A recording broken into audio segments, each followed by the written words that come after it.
mobilização pelas redes sociais e manifestação contra o aumento da tarifa do transporte público em São Paulo. A nossa luta é justa! A nossa luta é justa! A partir daí, e de início alimentada pela repressão violenta da polícia, segue-se uma onda crescente de manifestações em muitas cidades, com participação massiva em várias capitais, todas elas articuladas nas redes sociais. À pauta do movimento do transporte público somam-se muitas outras, progressistas, conservadoras, reacionárias até. Não há unidade, os protestos são difusos. Duas coisas parecem dar alguma liga ao movimento: a força do direito democrático à interferência política direta e a revolta contra formas institucionalizadas da política no país, nos serviços públicos, nos poderes da República, nos partidos políticos e na grande mídia, também hostilizada nas manifestações. Apesar das muitas análises e opiniões, não existe ainda uma compreensão abrangente sobre os acontecimentos e seus efeitos. A enorme energia política que vem das ruas poderá fortalecer nossa ainda jovem democracia, avançando conquistas. Mas para isso, precisa evitar retrocessos. De saída, uma pergunta se impõe: uma reforma política ampla não é urgente para aproximar o Estado dos anseios legítimos e problemas concretos dos cidadãos? Olá, o Melhor e Mais Justo de hoje debate as relações entre Estado e sociedade e reforma política no Brasil. Estamos ao vivo pelo portal tvt.org.br e também pela Rádio Brasil Atual FM 98.9 na Grande São Paulo e 93.3 na Baixada Santista. Participe desse debate pelo telefone 0 operadora 11 49 30 7356. Para essa conversa, convidamos Alisson Leandro Mascaro, jurista e filósofo do direito, Marcelo Ridente, sociólogo da Unicamp, e William Nozak, coordenador de políticas para a juventude da Prefeitura de São Paulo. Bem-vindos. Obrigado. O que é reforma política? Por que, com as manifestações que estão nas ruas do nosso país, clama-se por modificações na estrutura do poder no Brasil e que para isso seria necessário fazer uma reforma política? Vou começar pelo Alisson, nosso jurista de plantão à mesa, agradecendo sua presença. É uma alegria muito grande estarmos aqui refletindo a respeito dos temas da política nos dias de hoje, até mesmo porque os acontecimentos das últimas semanas não nos permitem mais considerar o campo da política conforme a tradição estabelecida das últimas décadas no Brasil, na qual, em geral, o povo não era um agente de muita importância ou de muita voz no próprio cenário das suas reflexões, dos seus debates, dos horizontes que buscava na própria vida social. Repentinamente, para muitos, então o povo toma cenário e a partir daí vem uma discussão fundamental. O Estado, a condição atual do campo político, dá conta de resolver as demandas, conflitos, contradições que estão latentes na base da sociedade? Eu penso que esta reflexão para nós é fundamental, porque nós vamos observar que, em geral, nas últimas décadas, nos últimos tempos, toda a estrutura política brasileira tem estado muito satisfeita com algo que é tipicamente a democracia eleitoral. Pessoas votam, os cidadãos se sentem representados, a partir daí nós temos um campo de uma certa democracia que faz rodízio entre partidos, entre cargos, entre as pessoas que estão se estabelecendo nos próprios campos do cargo político.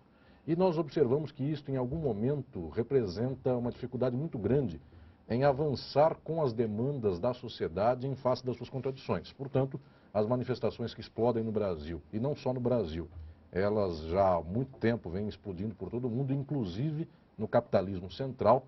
Isto revela uma insuficiência da política. Portanto, a pauta da reforma política é talvez uma das mais importantes da atualidade, na medida em que o mundo político tem, de fato, dificuldade em lidar com as próprias contradições da sociedade. É um mundo que muitas vezes fala para si próprio, conversa apenas consigo, sente-se no papel de ter o seu mandato, a sua representação, e a partir daí não ter que dar mais satisfação para a própria sociedade, e em especial, existe algo de muito importante no tempo atual, que é o fato de que a política no Brasil e no mundo todo ela fala diretamente ao capital. Ela pouco tem falado ao pobre, ao trabalhador, ao desempregado, às minorias do mundo, de tal modo que é preciso avançar. Nesse sentido, a gente poderia dizer que, de certa maneira, para o grande capital, para os grandes empresários, para os poderosos, como se diz tradicionalmente, a democracia é direta, né? Ela só é representativa para a grande massa da população brasileira. Eu queria colocar o Marcelo na conversa. Marcelo, como é que você tem visto os acontecimentos e essa relação entre Estado e sociedade, né, entre política e cidadania? Olha, primeira pergunta que a gente tem que formular e responder, principalmente quem é sociólogo, é quem é que está nas ruas. As últimas pesquisas de opinião têm mostrado nitidamente que são vários setores, mas há uma predominância de um deles. Qual seria? É um setor da juventude, que é uma juventude escolarizada. Se nós olharmos os números, os dados dos últimos 10 anos no Brasil, nós vamos ver que o número de estudantes universitários, por exemplo, saltou de em torno de 2,5 milhões para 7 milhões. É um aumento inédito na história do Brasil. Então, nós estamos vendo aí nas ruas um fenômeno social novo, que é uma juventude que começa a se escolarizar, nem sempre encontra escolas de qualidade, 3/4 desse ensino é privado e não em boas instituições. Nos últimos 10 anos dobrou o número também de instituições públicas, houve um avanço da política pública nessa direção. Então é preciso dizer, é uma juventude escolarizada que aponta aqui, é um prazer estar com vocês aqui na TVT, TV dos Trabalhadores, que é uma conquista importante no canal público, né, de difusão, e nessa TV dos Trabalhadores é preciso dizer que essa juventude não é só uma juventude escolarizada, mas é uma juventude, segundo apontam as pesquisas, uma juventude que trabalha. 75% dessa juventude, conforme o IBOP, o Datafolha e outras, Clave de Fá e outras pesquisas, mostram que é uma juventude que também trabalha. Mas é uma juventude em boa parte de classes médias, que tem reivindicações que eu diria, se a gente faz quem é, agora o que eles querem? Está difícil ver, né? Nós vimos na vinheta inicial, no pequeno filmezinho, como há várias reivindicações que se misturam. Mas dentro dessa mistura, eu diria que a gente pode nitidamente ver um corte que dá unidade entre elas. Que corte é esse? É uma luta em direção aos gastos do Estado, ao fundo público. Ou seja, para onde esses fundos são destinados. E é nitidamente nas ruas uma reivindicação democrática que diz: queremos esses fundos para a educação, para a saúde, para os transportes, para o bem-estar coletivo.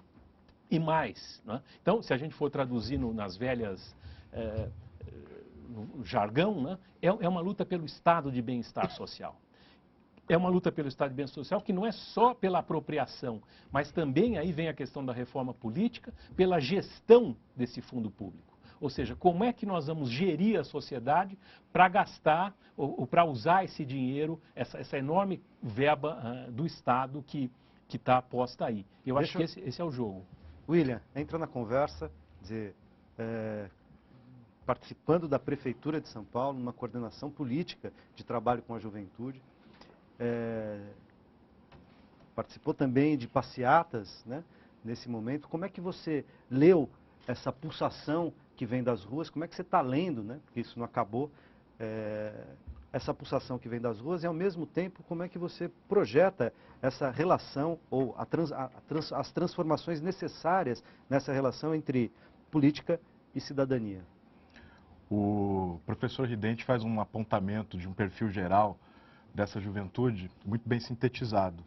E acho importante reforçar, são jovens com nível de escolaridade mais elevado, inseridos no mercado de trabalho, parte deles compondo essas várias camadas do que a gente chama, um tanto indistintamente, de classe média, e isso traduz para a gente a maneira como um certo projeto de desenvolvimento econômico nos últimos anos produziu a inserção desses jovens no mercado de trabalho, no mercado de consumo, e a partir daí se gesta e se gera uma outra agenda política relacionada a demandas como o direito à cidade, que deu início ao movimento que foi para as ruas a partir da reivindicação da redução da tarifa e do passe livre, e agregou um conjunto de outras bandeiras relacionadas à ocupação do espaço público e ao direito de viver de maneira mais adequada e com mais qualidade de vida na cidade, que indicam para a gente um conjunto de novas questões que precisam ser enfrentadas no próximo período. Compreendidas, metabolizadas e enfrentadas. Mas veja, é importante dizer que esses jovens estão no mercado de trabalho, mas muitas vezes não estão no mercado de trabalho em posições compatíveis com aqueles que estão ocupando ou na universidade ou recém-formados. Porque tem muitos jovens aí que são já recém-formados, que já estão há alguns anos, não são mais estudantes, são ex-estudantes. E que não estão, embora nas estatísticas apareça o pleno emprego, eles têm empregos que estão aquém das suas expectativas. Agora, vocês estão apontando questões que apontam não só certas contradições ou questões, mas até dimensões meio paradoxais. Queria que o Alisson se manifestasse de novo no seguinte sentido.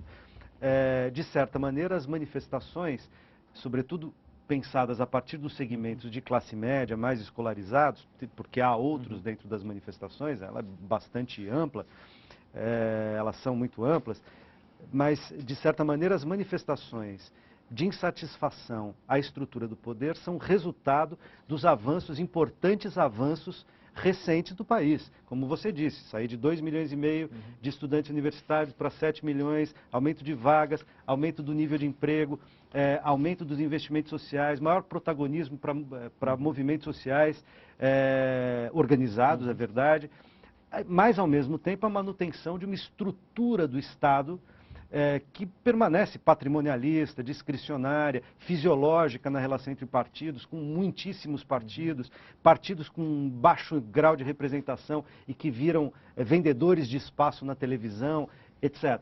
Então, e o Alisson tinha dito lá no começo do programa, muitas vezes a reforma política é pensada apenas como a democracia no Brasil é pensada apenas como democracia eleitoral. E hoje, quando a gente ouve falar da reforma política como uma pauta importante, aparecem elementos da reforma eleitoral. O que mais precisaria entrar? Elementos da reforma eleitoral, como mudança da estrutura de voto, do voto proporcional para o voto distrital, né? A questão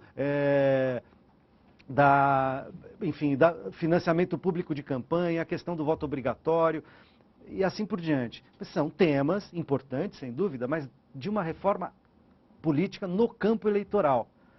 É preciso fazer mais, quer dizer, mexer na estrutura do poder de Estado, por exemplo, do presidencialismo de coalizão. Quer dizer, hoje a gente sabe que para você conseguir governar no Brasil, você precisa ter uma larga coalizão, o que, me parece, mantém acesa a possibilidade do patrimonialismo, do fisiologismo, desse caráter velho do Estado brasileiro. Alisson.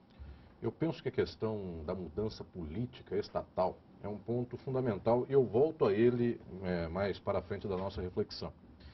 Mas existe um ponto preliminar que é muito mais importante do que a mudança política e talvez ele esteja esquecido das análises de muitos teóricos e de muitos que estão estudando o assunto das manifestações das últimas semanas.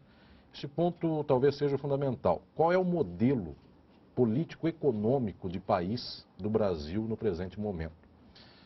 O Brasil se encontra num mundo que é capitalista e de ligações mundiais dessa própria estrutura da reprodução capitalista, portanto o capitalismo não é um fato do Brasil, é um fato do mundo, e especificamente nas últimas décadas um capitalismo que nós chamamos de neoliberal, um capitalismo que outros chamam de pós-fordista, mas o fato é que esse capitalismo se integra no plano mundial por uma certa desagregação daquilo que eram as tradições do bem-estar social das décadas do pós-Segunda Guerra Mundial e também uma maior participação do mundo financeiro especulativo, de tal sorte que a desagregação social e política, ela permeou países do antigo terceiro mundo, assim chamado terceiro mundo, os países periféricos do mundo, depois foi permeando os países de desenvolvimento um pouco maior até chegar no capitalismo central. De 2008 para frente, a desagregação política, inclusive, não só econômica, se verifica nos Estados Unidos, na Europa, nos países ditos centrais do capitalismo. Muito bem. A resposta do mundo periférico contra esta crise foi uma espécie de maior participação do povo contra o domínio econômico. Se nós observarmos um caso paradigmático, que é o da América Latina, a América Latina resolveu nos últimos 10 anos esse impasse de um modo diferente daquele da Europa. A Europa se tornou mais neoliberal, ou seja, a política renunciou à intervenção contra o poder econômico e na Europa se deu então uma quebra ainda maior. Na América Latina tivemos um outro exemplo.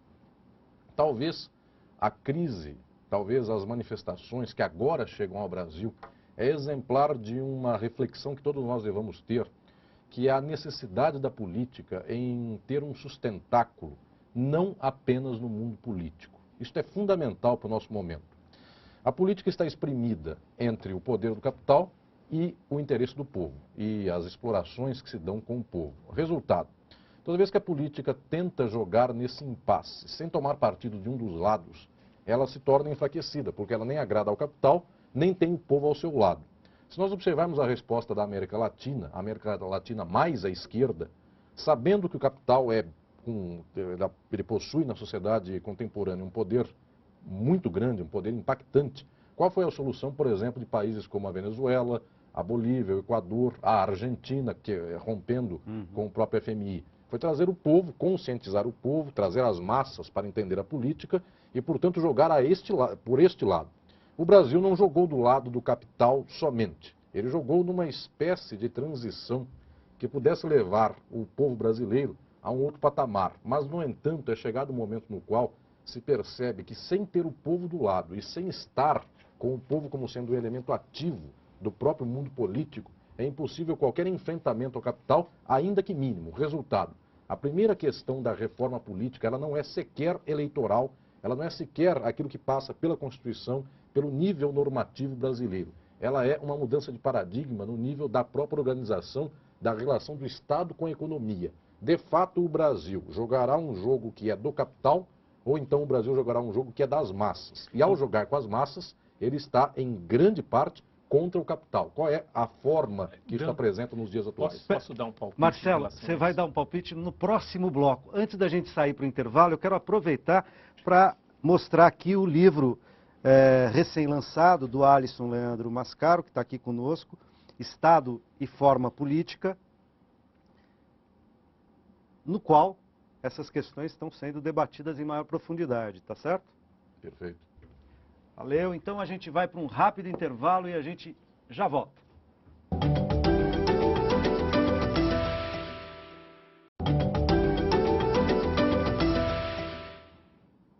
O programa de hoje fala sobre a estrutura das relações políticas no Brasil.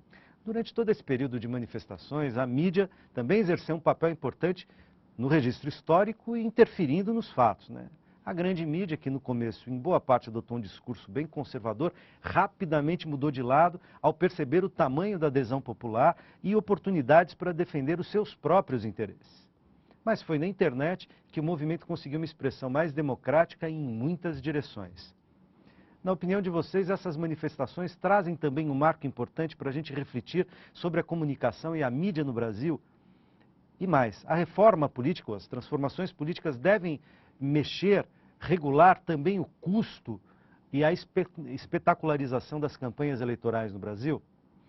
Nosso segundo bloco vai ser sobre essa questão. Mas antes da gente entrar nessa questão, eu tinha prometido dar a palavra ao Marcelo, que queria falar sobre aquilo que o Alisson terminou o primeiro bloco dizendo. Eu queria dizer o seguinte, sobre o momento em que eclodiram essas manifestações. Coincidiu, ou pode não ser coincidência, como observava ontem o colega Armando Boito na Unicamp, com o momento em que o governo da Dilma estava recuando das suas posições neodesenvolvimentistas e aceitando um pouco aquela velha lógica neoliberal de enxugar um pouco mais o Estado, e que vai justamente na contramão do que as ruas estão pedindo.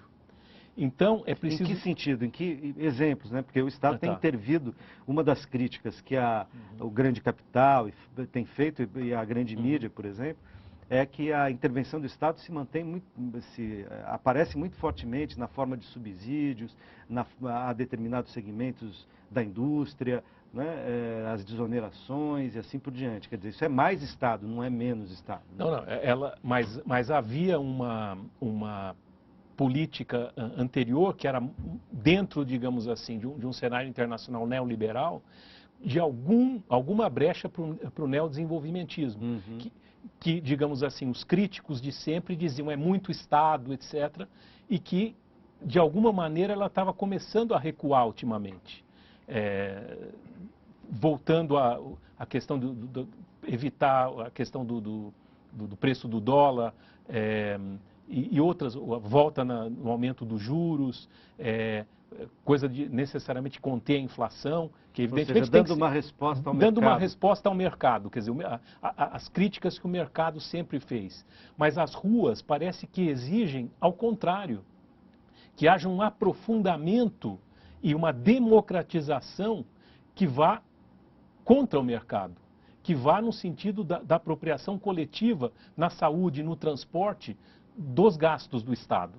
Ou seja, é dado um momento, essa que era o meu aparte ao Alisson, para que sejam aprofundadas as políticas sociais, para além do assistencialismo, para além de investimentos pontuais, mas efetivamente jogando um peso mais significativo da ação do Estado nos papéis do Estado. No que é educação, transporte, saúde, sim, nas políticas públicas, no que é o Estado do bem-estar social. William, e a mídia?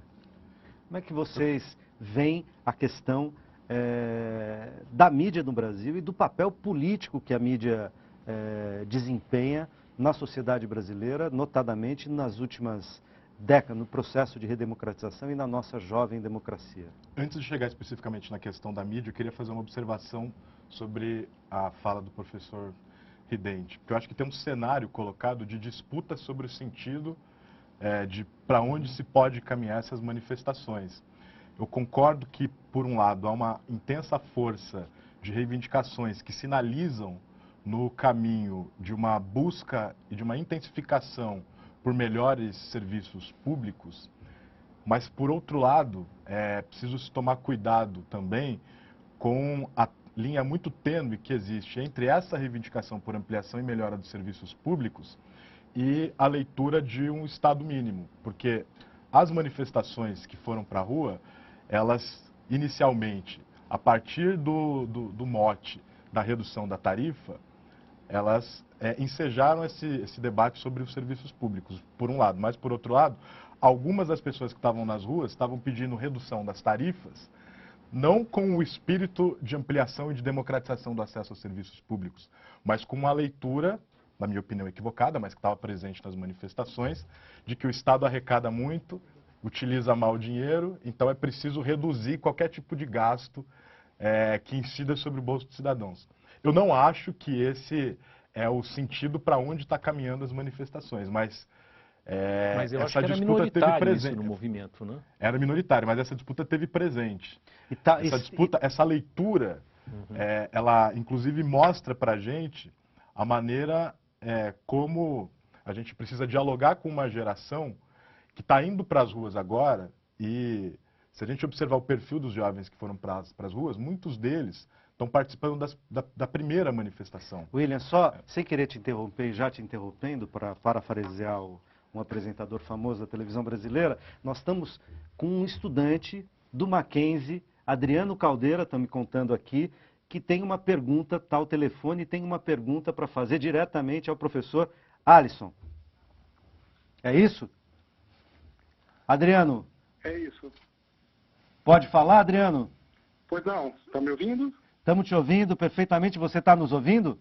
Sim, estou ouvindo. Primeiro eu gostaria de parabenizar vocês todos, em especial o meu querido amigo Alisson, meu orientador do doutorado na Universidade Mackenzie. Eu gostaria que o Alisson nos esclarecesse a seguinte questão. Historicamente, nós temos visto, inclusive nessa obra que ele acaba de lançar, que o Estado ele está vinculado, permeado pelas ideologias de um sistema de capital.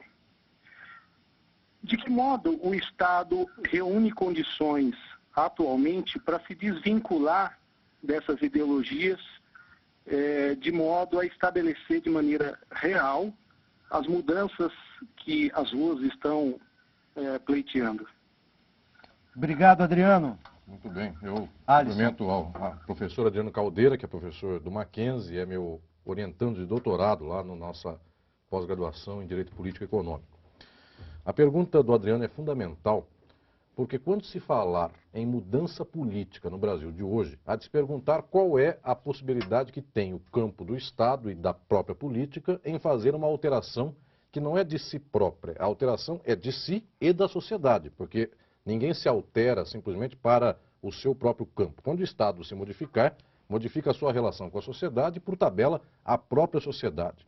Eu penso que estas manifestações são exemplares, é a primeira vez em que se torna patente que o Brasil não consegue mais estabelecer um passo de mudança se não se apoiar nas grandes forças que estão enraizadas na sociedade. Ou seja, o limite do Estado agindo por conta própria chegou aqui nesse momento. Até aqui o Estado fez malabarismo, ou seja, ele tentou agradar ao capital, aos trabalhadores, aos despossuídos, aos que não tinham nada, aos que não tinham emprego e passam a ter um emprego, e também ao capital, seja produtivo, seja financeiro.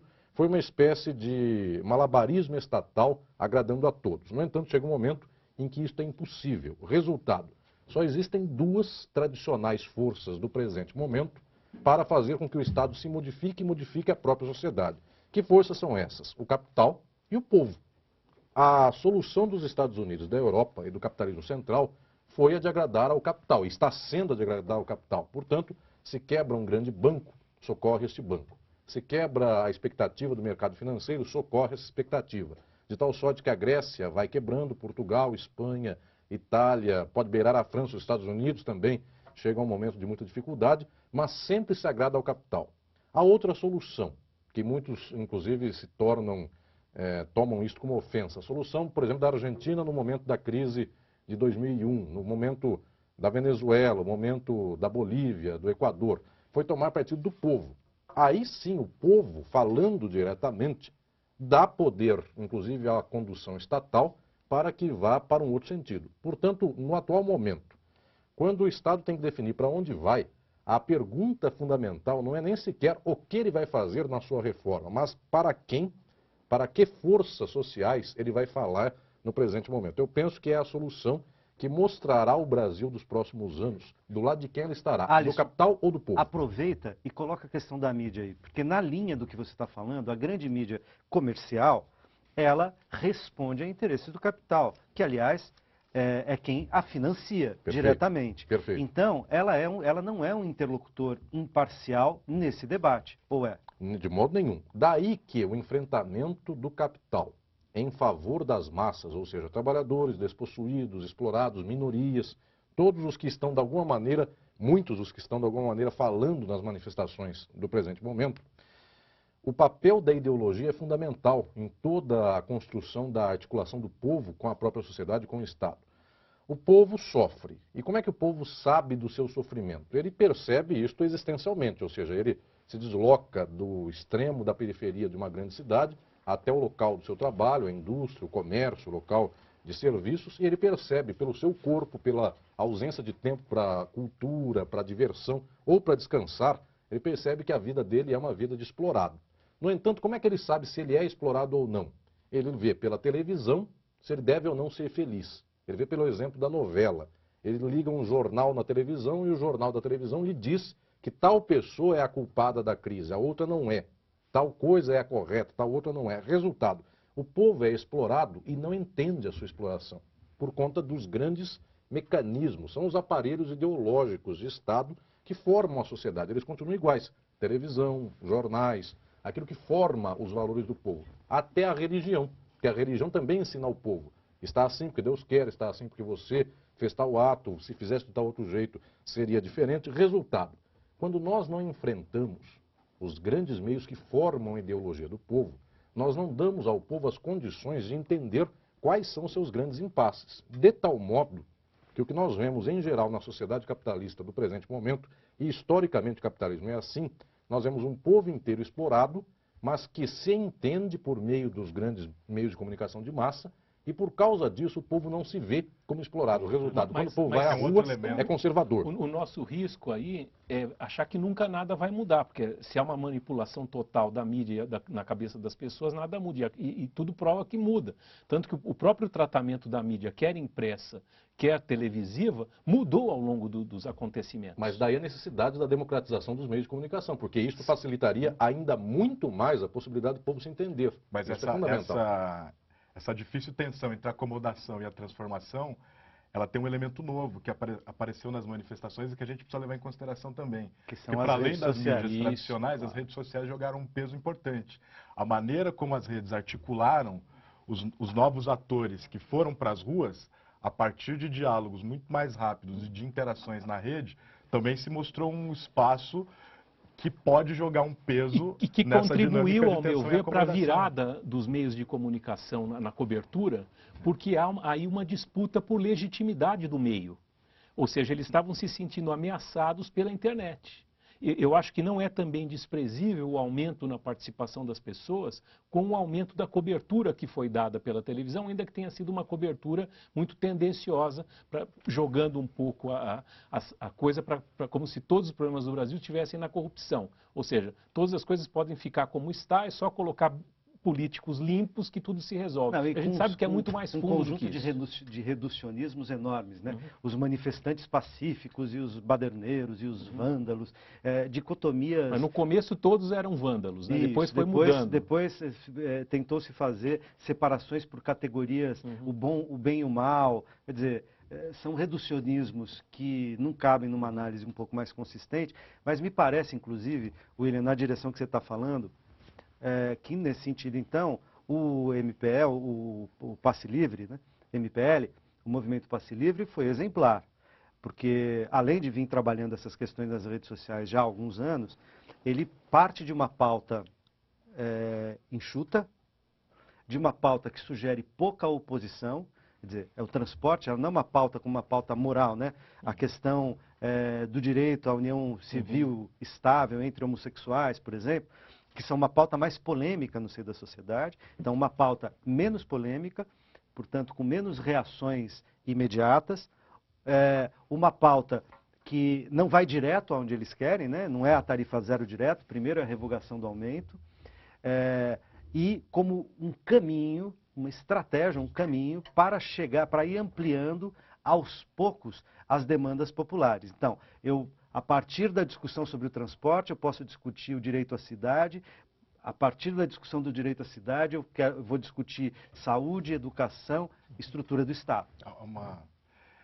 É interessante essa observação sua, porque eu acho interessante notar como a maneira com que o movimento surge é a partir de uma reivindicação clássica, tradicional, entendível, sem maiores explicações, porque... Imediata, é uma pauta direta. imediata econômica, que toca, afeta Nesse o sentido bolso que eu das disse. pessoas. Então, o cenário... MPL foi exemplar, né, no seu modo de agir, tá certo? Mas o interessante é como, a partir de uma pauta clássica, o MPL conseguiu organizar uma nova linguagem de mobilização que passava pelas redes, mas também se expressava nas ruas, e uma nova linguagem de organização e de manifestação que traduz uma insatisfação com os modelos das instituições tradicionais. Eu preciso fazer mais um intervalo, daqui a pouco a gente volta, não sai daí.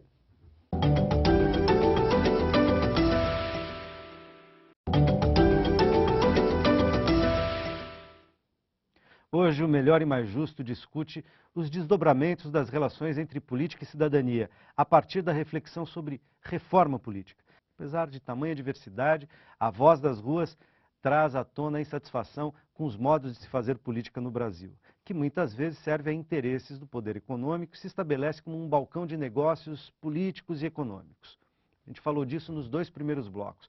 Eu gostaria que nesse último bloco vocês apontassem como a reforma política poderia aproximar a política da cidadania, como promover mais transparência, maior representatividade, participação, controle social. Alisson. Eu penso que a reforma política deva ser refletida tanto por meio dos seus procedimentos, ou seja, como fazê-la, e também quanto ao seu mérito. O que fazer, não só como fazer, mas o que fazer. No que diz respeito a como fazer, antes de saber o que vai se fazer, a pergunta é, a classe política se reforma, ou seja, ela corta contra o seu próprio interesse? Daí que a participação das ruas é fundamental. As massas pressionam o campo político, muitas vezes, contra aquilo que, pela letargia, esse próprio campo político não faria. As formas de plebiscito, as formas de referendo, o povo na rua diretamente, tem um papel crucial para fazer um pouco desta reforma avançar no plano político. A outra questão é o que fazer, que reforma fazer. Reformas democratizantes, mas aí eu chamo a atenção de todos os que nos estão acompanhando, que em geral a reforma política é capturada como lema por assuntos que são meramente técnicos, de técnica de direito eleitoral, ou seja, há distrito, vota-se no estado, elege-se a pessoa, uma lista. Essas perguntas, elas têm de fato mudanças. Essas mudanças envolvem inclusive a forma pela qual se afere a eleição, a forma pela qual ganha-se um partido ou outro, mas elas são questões menores, de tal sorte que elas não desempatam uma posição progressista de uma posição conservadora. O progressista vota em distrito, o conservador vota em distrito, pode até concordar e discordar entre si, entre o seu próprio grupo ou o seu partido. O fundamental é quem domina o campo eleitoral, não só do direito eleitoral, mas eleitoral como um todo. O capital. O quanto o capital será cerceado, então, e o povo terá a possibilidade de escolha livre. Aí, financiamento público de campanha é um tema maior, mais importante do que voto distrital ou não. Ou seja, existem certos debates técnicos dentro da reforma política que são mais cruciais do que outros. Ou então, a participação dos meios de comunicação de massa. O quanto esses meios de comunicação influenciam ou não as próprias eleições. Eu penso que a questão do capital e a questão da formação ideológica do debate eleitoral e da consciência eleitoral são os dois pontos cruciais para os quais o povo deve influir em sentido progressista. Os demais são técnicos, os demais eles devem ser debatidos, inclusive, num plano cuja repercussão não seja tamanha na sociedade. Mas volto a dizer, a reforma política deve ser feita não simplesmente num jogo interno, mas ela deve ser feita com pressões progressistas Um debate que vêm do povo. Mas peraí, eu estou com alguém na linha, Luiz Marçal, na linha. Você está comigo, Luiz Marçal? Isso, sim. Vocês conseguem me ouvir? Sim, te ouvimos. Da onde você Perfeito. faz? Da onde você fala? Olha, eu gostaria primeiro de parabenizá-los. É um discurso necessário nesse momento e sinto muito orgulho de estar participando agora do debate de São Paulo. Maravilha, seja bem-vindo. Pode fazer sua pergunta. Pois não. Eu gostaria que o professor Alisson comentasse a questão da legalidade, como se daria esse processo de mudança, de democratização, tendo em vista que o Estado já possui aquela forma que limita, através da legalidade, a própria expressão política das classes, e como isso se daria da maneira desse apartidarismo, que muitas vezes você ouve nos atuais protestos. Era isso. Obrigado, Luiz. Muito bem, Luiz Marçal. A sua questão é fundamental. Como desentravar esse processo? O que leva a que esse processo aconteça na realidade prática? Muita gente diz que é preciso uma certa forma de avanço que nós não temos condições no presente momento de fazer. Eu penso justamente o contrário disso. A pauta dos movimentos sociais hoje não está beirando ainda a transformação social num campo extremo. É uma pauta que começou exatamente com passe de ônibus, aumento das questões, aumento do ônibus, passe livre. Se nós observarmos que grande parte dessas pautas, elas são para consumo, ou seja, são direitos do consumidor no serviço público. Ou seja, para a reforma neste nível, nós temos instrumentos constitucionais suficientes. Nós não estamos na beira, por exemplo, de discutirmos a questão da formação ideológica dos meios de comunicação. Nós estamos num campo que é um campo plenamente dado no nível jurídico. Acontece que estes instrumentos jurídicos não têm uma força popular, ou do capital, ou das classes, ou dos trabalhadores, ou dos sindicatos, que uma força que venha a movê-los.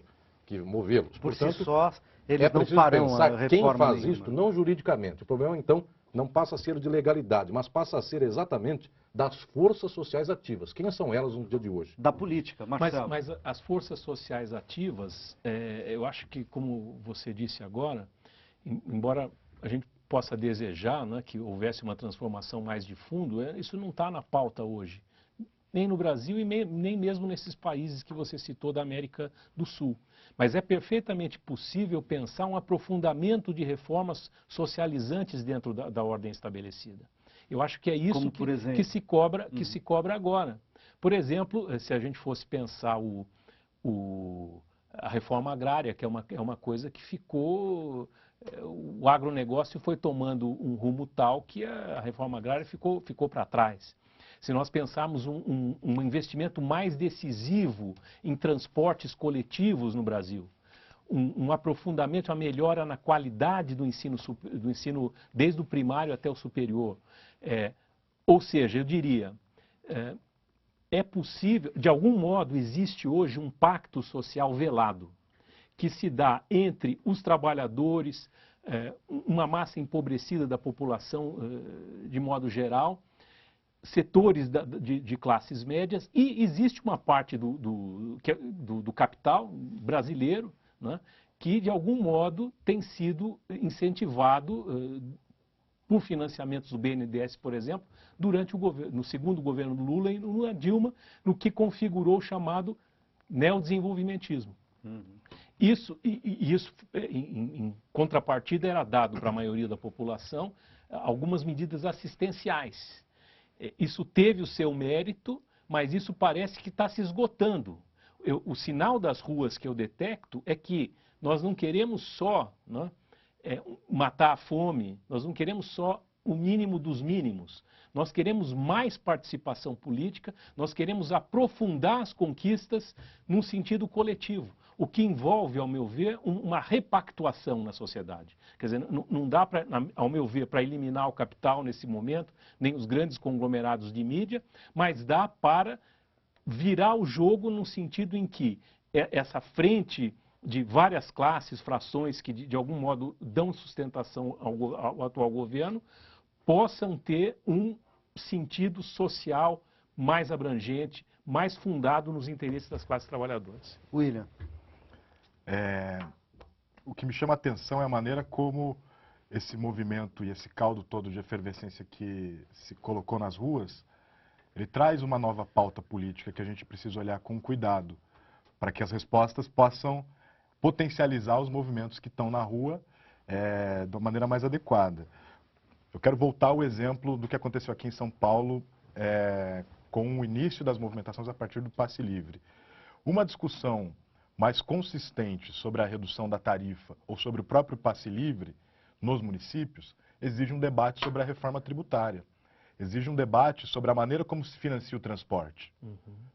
A maneira como os jovens se organizaram e dialogaram a partir das redes traz à tona a necessidade de se discutir uma nova política de comunicação, que leve em conta a quebra dos monopólios, mas também a potencialização das formas alternativas de comunicação que existem hoje na sociedade. Só queria lembrar para o nosso telespectador e ouvinte na rádio que semana que vem o programa será sobre a questão do transporte.